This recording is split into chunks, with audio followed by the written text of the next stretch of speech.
passage of this year's budget, I thought that particularly given that last week was NAIDOC week, should be a useful time to reflect on the Marshall Liberal Government's Aboriginal Education Strategy, which of course attracts significant investment out of our annual budget, and indeed give the House some updates on some of the matters within the Aboriginal Education Strategy.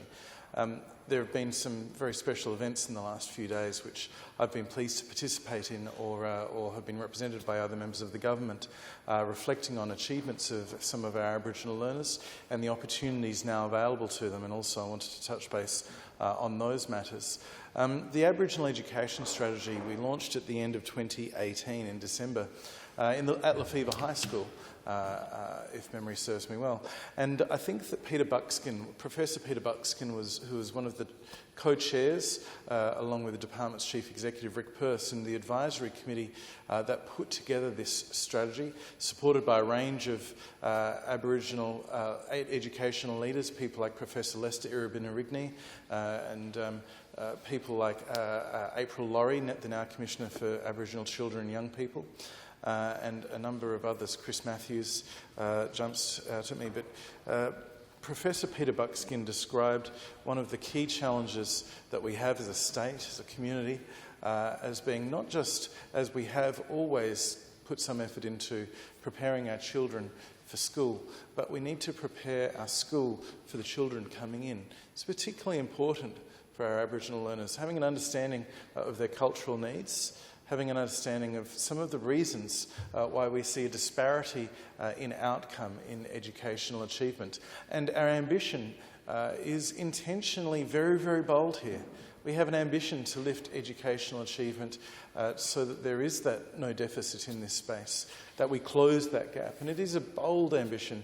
I honestly think that we are making great strides forward. It's a long way to go, but I know that every member of this House will support the ambition being put here, and we will work also, not just on that large vision and ambition, but also on very much achievable policies which we are undertaking every day, every week and every month of every year.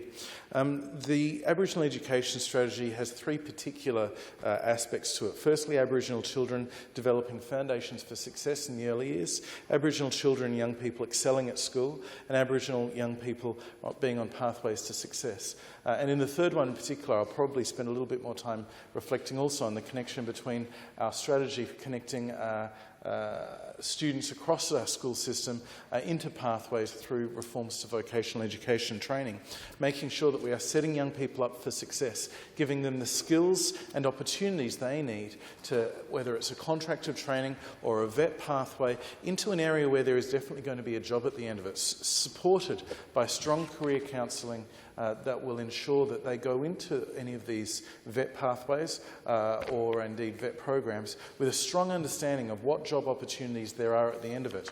It's worth noting that in this year's budget, of course, there is an $86 million commitment to a new storage facility for our cultural collections. An enormous part of that is Aboriginal cultural heritage that has been bequeathed or collected by the South Australian Museum and the Art Gallery. The storage facility at the moment was such that 4 years ago we saw rain damage to priceless Aboriginal artefacts. We saw damage when there was a break-in at the storage facility, the temporary storage facility that we have had for decades. We saw damage when there was a break-in that set off the sprinkler system. Our Aboriginal South Australians deserved much better then.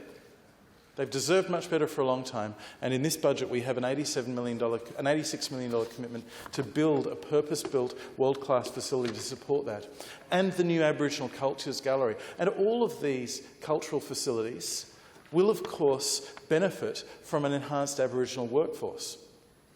It was a great pleasure yesterday to be able to join Douglas Gautier from the Festival Centre at the South Australian Museum, led of course by Brian Oldman, and indeed with Richard Ryan from the Bridging the Gap Foundation, to launch a new pathway, a traineeship for Aboriginal young learners to get a job, a 2-year traineeship in cultural work. The Festival Centre and the Museum are going to be taking on trainees, and the point I made then, I hope this program will expand because there are going to be many jobs for Aboriginal young South Australians in these cultural areas. But I digress. I want to start with the literacy and numeracy aspect, which is so important for all learners.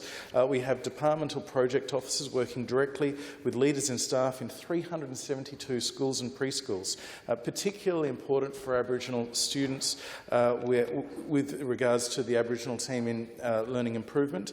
An example of the sort of work project officers is doing, I was learning about yesterday, I was being told about their work with the Port Augusta West Primary School, where they're working intensely with the Aboriginal education teacher to co-plan and co-design whole school staff development in reading based on the school assessment data.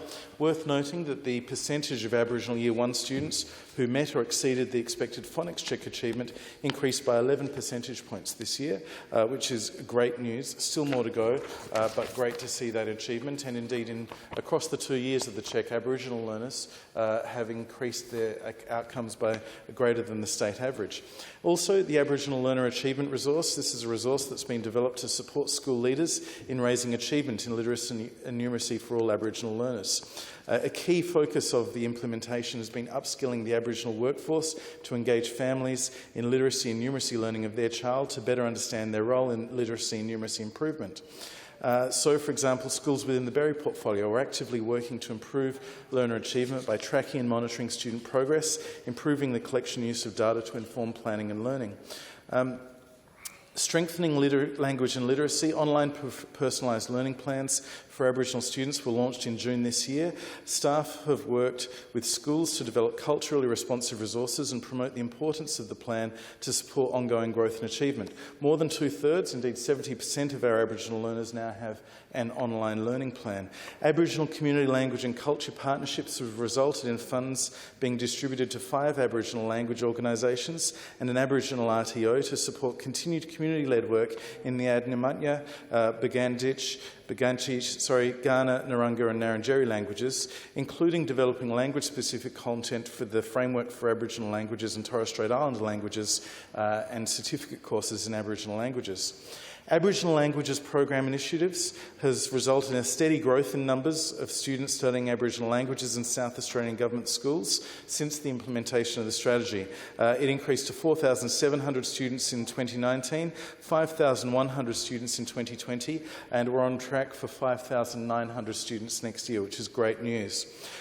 In relation to science, the rollout of the Aboriginal Context in Science initiative has meant that the scientific practices of South Australian Aboriginal nations are being brought into the classroom for the first time. Starting with the Kaurna, Ngarrindjeri and Narungga nations, local science teachers are working with Aboriginal communities, the Department, the South Australian Museum and ACARA to demonstrate the connections between Aboriginal science knowledge and ways of knowing with core science concepts in the Australian curriculum. Currently, 17 teachers from 11 schools are working focused on delivering this.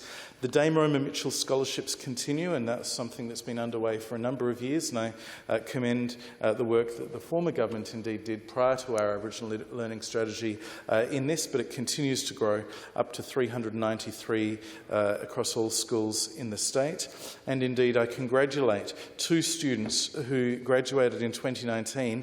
In May this year were recipients of the Dame Roma Mitchell Scholarship and received the Chief Executive's Reconciliation Award for achieving the highest ATAR among the state's Aboriginal students. Rachel Greenwood from Seaview High School and Acacia Hill from Adelaide High School, and I can't wait to see what they achieve in the years ahead.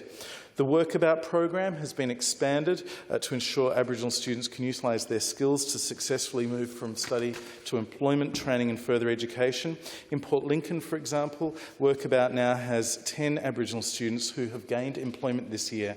SASTA has been expanded, and on Friday it was great to do the first graduation of the partnership between SASTA and Carey Training. About a dozen students have done that Cert 2 in building. Some of them now have apprenticeships, some of them are about to get tapped on the shoulder to start apprenticeships, and all of them will have a head start in the building industry.